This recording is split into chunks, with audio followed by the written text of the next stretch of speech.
Patients வந்துட்டு இப்போ கொரட்டை விடும்போது அது எல்லாத்துக்கும் டிஸ்டர்ப் ஆகும் நைட்டு, அதை வெளியில் சொல்கிறதுக்கே தயங்குவாங்க. ஸோ அந்த மாதிரி பேஷண்ட்ஸ்க்காக வந்து கஸ்டம் மேடாக வந்துட்டு இந்த டிவைஸ் வந்து நாங்கள் இது பண்ணியிருக்கோம். ஸோ அந்த பேஷண்ட்ஸ்க்கான இம்ப்ரெஷன்ஸ் வச்சு நாங்கள் வந்து டிவைஸ் வந்து மேட் பண்ணுவோம். இது எப்படி மேம் இது ஃபிக்ஸ் பண்ணுற டைப் மாதிரி இருக்குமா இந்த டிவைஸ்? ஆமாங்க. இது எப்படின்னா வந்து யூஸ் பண்ணுறதுன்னு பார்த்தீங்கன்னா ஜஸ்ட் வந்து இது அப்பர் ட்ரே மாதிரி லோவர் ட்ரே மாதிரி இருக்கும்.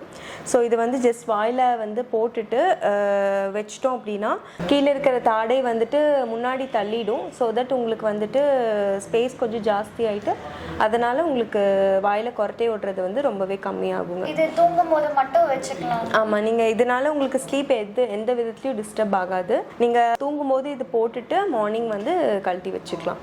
ஸோ தட் உங்களுக்கு வந்து நிம்மதியான ஸ்லீப் இருக்கும். ஒரு டைம் இதை வாங்கினாலே நம்ம வந்து லைஃப் லாங் யூஸ் பண்ணிக்கலாங்க. எதுவுமே இது பண்ணாமல் இருந்தோம் அப்படின்னா நம்ம லைஃப் லாங் யூஸ் பண்ணிக்கலாம்.